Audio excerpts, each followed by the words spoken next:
con el avance de materia, viendo hoy lo que son los quistes maxilares intraóseos. Como consecuencia de su sintomatología silenciosa, la radiografía desempeña un papel importante en el diagnóstico y la interpretación de los diferentes quistes que se presentan en ambos maxilares. ¿Qué es un quiste?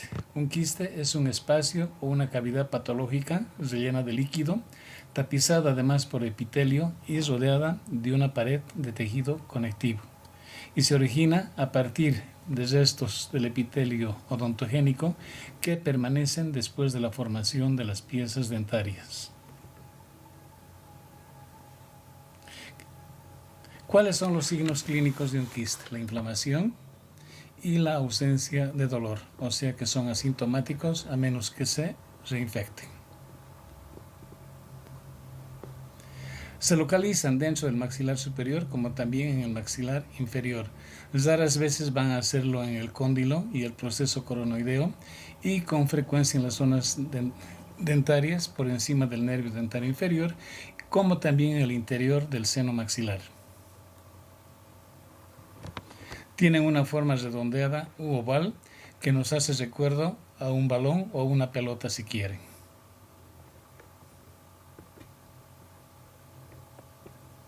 ¿Cuáles son los signos radiográficos que caracterizan la imagen de los quistes? Primeramente es un área circular radiolúcida delimitada por una línea radiopaca, y el otro signo es la expansión. El área circular radiolúcida responde al hecho de que el quiste es esencialmente una bolsa de contenido líquido o semilíquido cuya presión se distribuye por igual a las paredes del quiste. En cuanto al tono del área y la uniformidad de la radiolucidez, va a variar de acuerdo al espesor óseo que rodea al quiste, o sea, va a depender de las estructuras que se vayan a encontrar por delante o por detrás del quiste. Delimitación lineal radiopaca. El área circular radiolúcida que hemos visto se halla separada del registro del hueso por una línea o estrecha faja radiopaca. Este signo, frecuente pero no constante, representa una barrera de defensa contra la expansión del quiste. Sucede que no siempre podemos observar todo el contorno radiopaco, o sea, la línea radiopaca. Esto debido a la presencia de estructuras anatómicas que se puedan encontrar sobrepuestas a la imagen del quiste. Se dice también, según algunos autores, que cuando el quiste está en desarrollo, suficiente con ver parte de este contorno radiopaco para hacer la interpretación como quiste. La expansión por aumento del contenido líquido, el quiste se expande o se dilata. Este aumento de volumen se traduce en malposición de las piezas dentarias, como estamos viendo en la imagen. Puede provocar también rechazo de las corticales óseas, perforación también de las corticales óseas y excepcionalmente resorción dentaria. Veamos la clasificación radiográfica de los quistes relacionados con la dentadura. Se clasifican por su etiología y por su topografía. Por su etiología van a ser foliculares, corresponden a dientes que no han hecho erupción, marginales en dientes con erupción incompleta y periodónticos o radiculares con dientes con pulpa muerta o en dientes tratados, y por su topografía van a ser fisurales y nasopalatinos. Los quistes foliculares, dentro de los quistes foliculares tenemos los primordiales, los dentígeros, que a su vez van a ser centrales y laterales, los odontomáticos o quistes con odontoma, y dentro de los marginales tenemos los quistes marginales anteriores, los quistes marginales posteriores o retromolares, y finalmente los periodónticos o radiculares van a ser apiculares. Dentro de los apicales están los residuales y los lateroradiculares. Los fisurales a su vez van a ser glóbulo-maxilares medios y los nasopalatinos centrales y laterales. Estos medios a su vez serán maxilares, mandibulares y alveolares palatinos.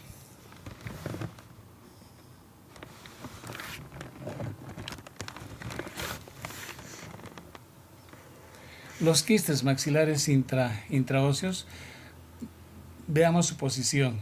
Tenemos en primera instancia los apicales, tenemos el quiste lateral, el quiste residual, el quiste eruptivo, tenemos los quistes dentígeros, el primordial, el alveolar medio, el naso palatino, el paladar medio que debería estar marcado con el número 9, luego tenemos los quistes glóbulo-maxilares, los maxilares medios y finalmente los odontomáticos. Veamos ahora los quistes por su etiología. Estos quistes tienen origen en alteraciones del folículo dentario en diferentes etapas de su desarrollo y van a ser foliculares, marginales y periodónticos. Los foliculares corresponden a dientes que no han hecho erupción y van a ser primordiales o simples, dentígeros o coronodentarios y odontomáticos. Los quistes foliculares primordiales o simples se forman en la fase inicial de desarrollo del folículo dentario y su imagen radiográfica es la imagen básica, o sea, área circular radiolúcida, delimitación lineal radiopaca y la expansión. Estos quistes además pueden confundirse con quistes residuales. Los dentígeros o coronodentarios se originan por transformación del saco pericoronario, estando íntegramente formada la corona. Radiográficamente se distinguen dos tipos de quistes dentígeros, centrales y laterales. Los centrales aparecen ocupando toda la corona de lo que es la pieza dentaria, o sea, están en relación con toda la corona de la pieza dentaria. En cambio, los laterales aparecen solamente en un lado de la corona, o sea, están en contactos con una parte de la corona de la pieza dentaria. Los foliculares dentígeros o coronodentarios pueden originarse también en germen de un diente supernumerario, tal como estamos viendo en la imagen radiográfica. A causa de originarse estos quistes en el saco pericoronario, resulta útil controlar durante la erupción, según el autor Moorstedt. Cuando el margen radiolúcido es de 1.5 milímetros, estaremos en presencia de un caso dudoso. En cambio, si este mide 2 milímetros, estaremos en presencia de un caso sugestivo. 2.5 milímetros, estaremos en presencia de un posible quiste. 1 milímetro es un tamaño normal. Y más de 3 milímetros de tamaño estaremos en presencia de un quiste, tal cual estamos observando en esta imagen radiográfica. Los quistes eruptivos se forman durante la erupción y se destruyen al finalizar esta. En caso de presentar un quiste durante la erupción, su evolución puede controlarse radiográficamente. Es así que cuando el germen dentario tiene una dirección correcta, esperaremos que una erupción normal, porque no tenemos la presencia de obstáculos. En cambio, si la dirección del germen es anormal, en lugar de que esperemos la erupción de la pieza dentaria, tendremos que el quiste aumente de tamaño. Además, su desarrollo de estos quistes es más rápido en personas jóvenes y en la parte posterior del maxilar inferior. Estos quistes, si bien se inician durante la edad erupcional del diente causal, como excepción pueden formarse con gran retardo en dientes retenidos, tal el caso de este tercer molar inferior. Veamos ahora los quistes foliculares odontomáticos o quistes con odontoma. Estos son tumores formados por tejidos dentarios calcificados y formados además por cemento y esmalte. Se encuentran encerrados en una cápsula fibrosa que los separa del hueso. Además, muestran su parte central ocupada por un área radiopaca que corresponde al registro de una masa de dentículos de tamaño y número variable o por un conglomerado de tejidos amorfos o lo que conocemos como odontoma. Los quistes odontomáticos tienen su etiología a través de traumatismos como también por procesos infecciosos y se forman tanto en el maxilar superior a la altura del tercer molar inferior, como también a la altura del canino superior. Es una afección de la juventud, propia de la juventud diríamos, se presenta con más frecuencia en el sexo femenino, no tiene encima sintomatología y pueden pasar inadvertidos, y su descubrimiento es casual cuando se hicieron exámenes radiográficos con otros fines. La cápsula envolvente puede infectarse, lo que se puede traducir en dolores, trismos, fuertes cefaleas, como también supuración.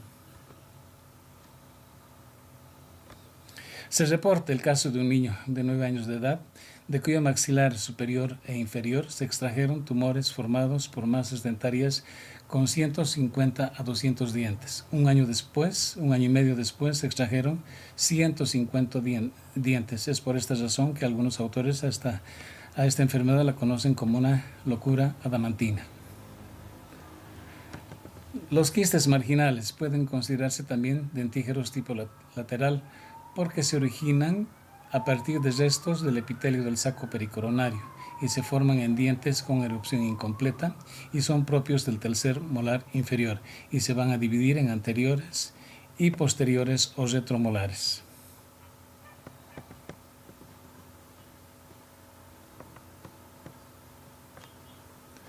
Los marginales anteriores aparecen por debajo del perfil mesial del tercer molar en mal posición.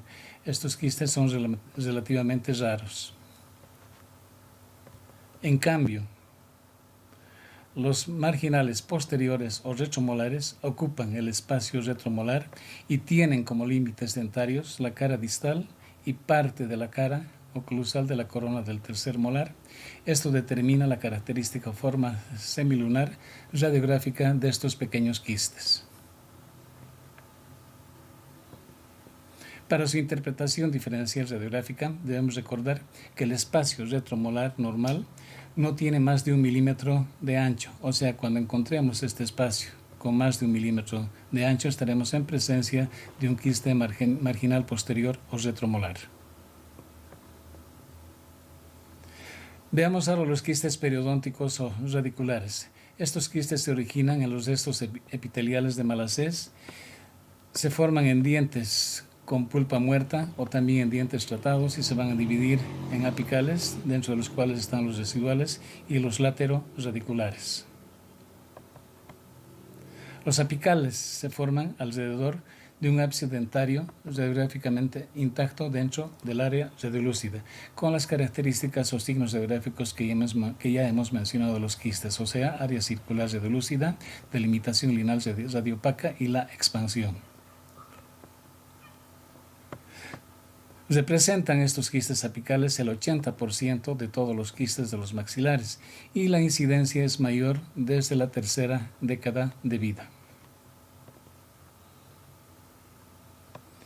Estos quistes apicales surgen como consecuencia de dientes no vitales, por la presencia de caries extensas, como consecuencia también de grandes restauraciones y también son consecuencia de traumatismos. Son asintomáticos hasta que ocurra una sobreinfección y un quiste que crece puede producir hinchazón, la cual podemos observarla al examen clínico. A la palpación se siente dura, de consistencia ósea y se presentan con mayor preponderancia en el sexo masculino. El 60% se localiza en el maxilar superior, entre los incisivos y caninos, esto debido a la inclinación distal de la raíz de estas piezas dentarias. Ocasionalmente también puede hacerlo por mesial y distal de una raíz dental. Su presencia, o sea, la presencia de estos quistes, ¿qué puede provocar? Primero, desplazamiento y resorción de dientes. Los que se originan en el incisivo lateral pueden desplazar el seno y pueden también imaginarse en el seno maxilar y desplazar hacia abajo el canal del nervio dentario inferior. ¿Cuál es el tratamiento de estos quistes apicales? Primeramente la extracción o la exodoncia, la endodoncia, la cirugía apical, la enucleación quirúrgica y la marsupialización. La enucleación quirúrgica es el tratamiento habitual de todos los quistes. Consiste en la eliminación completa, despegando la bolsa quística del hueso. En cambio, la marsupialización es un procedimiento quirúrgico de drenaje del contenido líquido del quiste. Veamos ahora los quistes laterorradiculares. Estos quistes son relativamente raros y se encuentran situados pegados lateralmente a lo que es la raíz de las piezas dentarias y se forman por irritación del periodonto a través de un conducto lateral, una perforación o son también consecuencia de una fractura.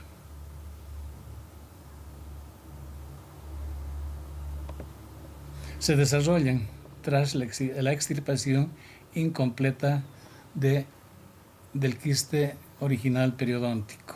¿Cuál es el mecanismo de formación de estos quistes?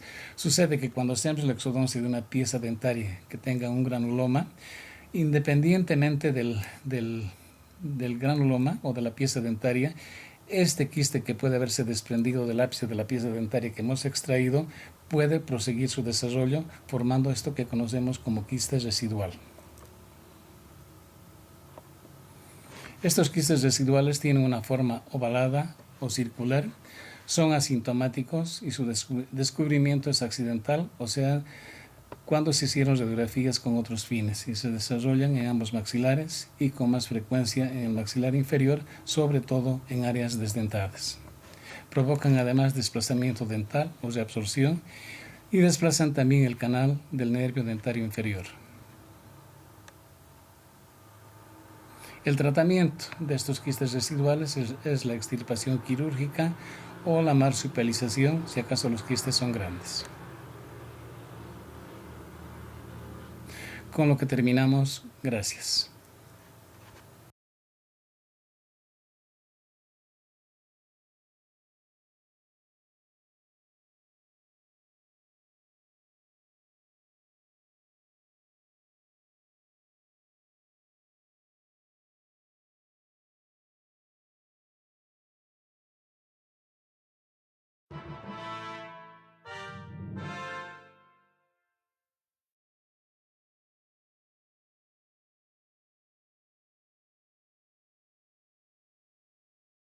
Hola chicos, vamos a continuar con el tema de lo que son los quistes maxilares intraóseos.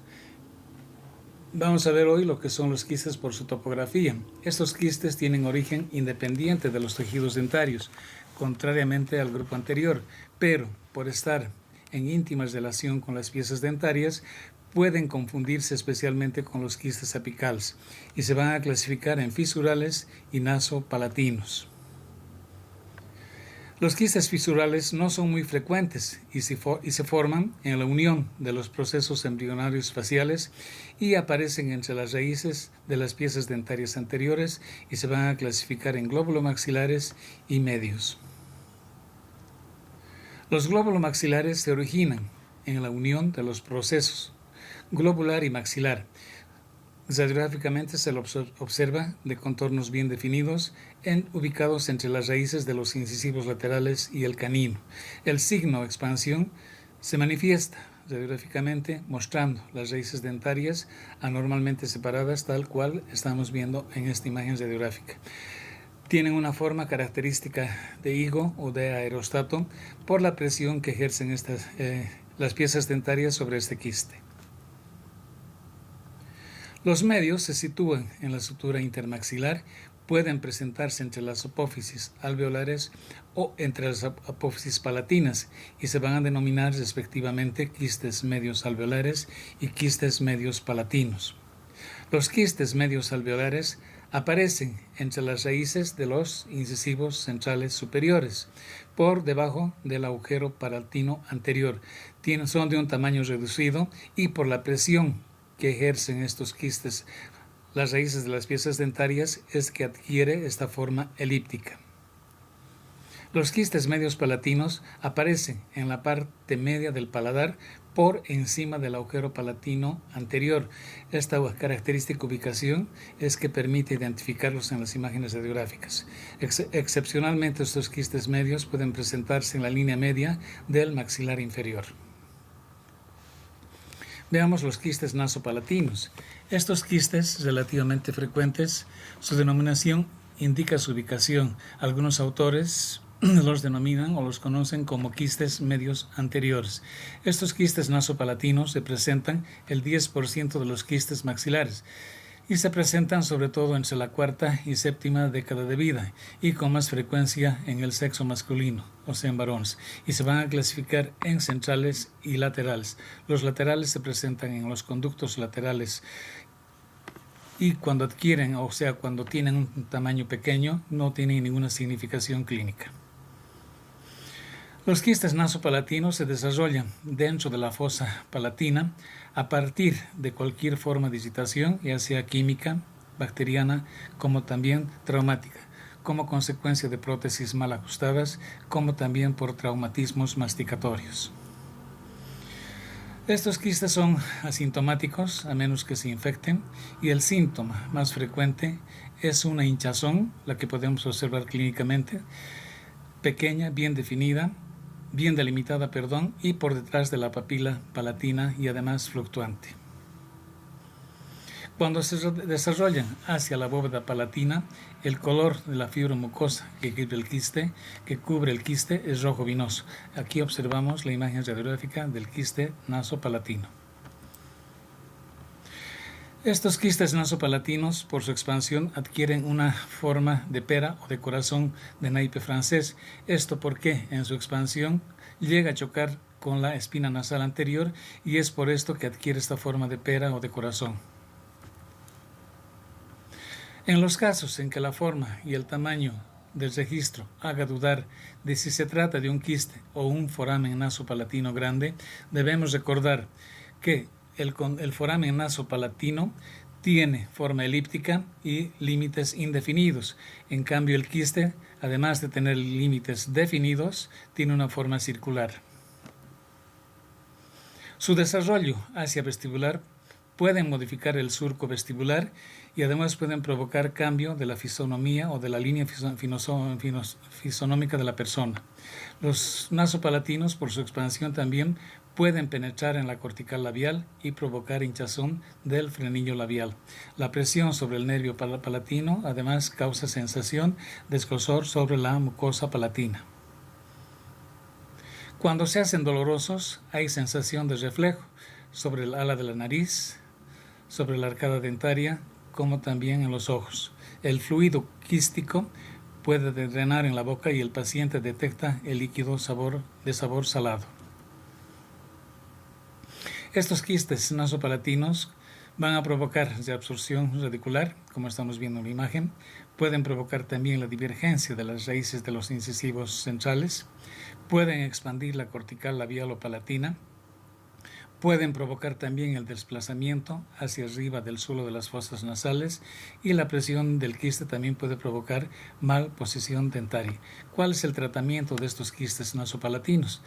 La enucleación, y en esto debemos evitar lesionar el nervio nasopalatino y si acaso el quiste es grande procedemos a la marsupialización. Veamos ahora lo que es el adamantinoma o ameloblastoma. El adamantinoma es un tumor odontogénico benigno constituido por tejidos dentarios embrionarios conformados por esmalte. Proviene del griego adams, que significa dureza de la piedra. Estos quistes o adamantinoma o ameloblastoma, como se los denomina, se desarrollan en pacientes mayores de 30 años, sobre todo en el maxilar inferior y en la zona de los tercenos molares, más frecuentes en el sexo femenino, muy frecuentes en la raza negra y tienen la característica de que destruyen mucho hueso. Estos adamantinomas se presentan bajo formas atípicas, cuya interpretación radiográfica es difícil, y se presentan también en formas típicas como monoquísticos y poliquísticos. El tipo monoquístico puede confundirse con un residual y se presenta radiográficamente de límite irregular con escotaduras tal cual estamos observando en la imagen. Además observaremos falta de uniformidad del área radiolúcida. El tipo poliquístico está formado por varios compartimientos. Son de forma esférica, circular, radiolúcida y su característica de un tumor expansivo del hueso. Radiográficamente tienen el aspecto de burbujas más o menos deformadas, de mayor o menor tamaño y además provocan resorción radicular. ¿Cuál es el tratamiento? La eliminación del tumor por raspado, la extirpación radical del tumor y la resección del hemimaxilar. Indicaciones relacionadas en la interpretación en la práctica. En la práctica, la interpretación de los quistes se facilita si se procede en primera instancia a la identificación de los signos radiográficos característicos del quiste y luego a utilizar la ubicación como dato diferencial. Al iniciarse el desarrollo de los quistes, los signos radiográficos área circular radiolúcida y delimitación lineal radiopaca son característicos, pero con el crecimiento estos van perdiendo notoriedad y se queda solamente el signo expansión y que aparece indirectamente rechazando las estructuras anatómicas que pueden estar cerca del o en contacto con el quiste, o bien pueden aparecer directamente cambiando su forma. En cuanto a la ubicación como dato diferencial, en presencia de las piezas dentarias, la ubicación del quiste con respecto a la dentadura es un signo o un dato valioso para poder diferenciar las diferentes clases de los quistes que hemos visto, pero en ausencia de las piezas dentarias y al quedar relacionado solo con la anatomía ósea, la ubicación pierde valor como dato diferencial. Veamos ahora la evolución sinusal de los quistes. A consecuencia de su crecimiento, o sea, por su expansión, un quiste puede rechazar la cortical que representa el piso del seno. Cuando se trata de quistes apicales o dentígeros, la interpretación mayormente no tiene ninguna dificultad. En cambio, si se trata de quistes residuales, estos pueden ser confundidos con divertículos del seno. En estos casos dudosos debemos recordar que los senos maxilares en la mayoría de los casos son simétricos, aunque no siempre. Los senos maxilares muestran los trayectos vasculares, el quiste no, y además debemos recordar que el quiste o el seno, nunca rechaza ni se absorbe las raíces de las piezas dentarias. Veamos ahora la evolución sinusal. De persistir la duda, debemos utilizar medios de contraste radiopacos que inyectados ya sea al interior del seno maxilar o al interior del supuesto quiste, la presencia del medio de contraste indicará en ambos casos la independencia o no del posible quiste del resto del seno, con lo que se comprobará la existencia o no del supuesto quiste. Veamos la evolución vestibular o palatina. A causa de la proximidad y aún del contacto de los ápices con la tabla vestibular, con posterioridad y por la presencia de un proceso inflamatorio, pueden llegar a perforar la tabla vestibular y formar un quiste por debajo de los tejidos blandos. En estos casos, estos quistes, por su ubicación y en los casos favorables, provocan una concavidad muy débil que será insuficiente para la interpretación radiográfica. Con lo que terminamos. Gracias.